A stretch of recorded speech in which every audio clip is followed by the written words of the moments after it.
আরে কি ব্যাপার, আমার ট্রাক্টরটি স্টার্ট হচ্ছে না কেন? আরে বাবা, কি হলো? ট্রাক্টরে কি সমস্যা বুঝতেছি না তো বাবা। ট্রাক্টরটা তো ওপেনই হচ্ছে না।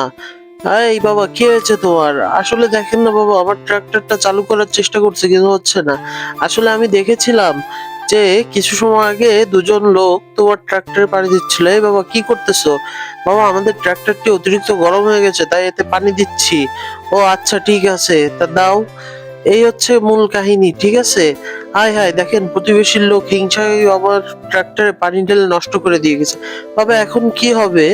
আমরা কিভাবে কি করব? তুমি টেনশন করো না, আল্লাহ আছে তো, আল্লাহ তোমাদের উপকার করবে। দেখো ওদের কি হয়। হায়, কি হলো? আমার গাড়িটা এখানে রেখে দেখি একটু ভিতরে যাই। হায় আল্লাহ, এটা কি? আমার গাড়িতে এত পানি কই থেকে আসলো? গাড়িটা তো পুরো নষ্ট হয়ে যাচ্ছে। হায় আল্লাহ, গাড়িটা তো পুরো নষ্ট হয়ে গেল। এই গাড়ি সারাইতে তো এখন অনেক টাকা খরচ হবে। গাড়ি তো অনই হচ্ছে না। না, অপরের জন্য গোয়া খুঁজছিলাম, নিজের গতি হয়ে গেল। যাক, আমার ট্রাক্টর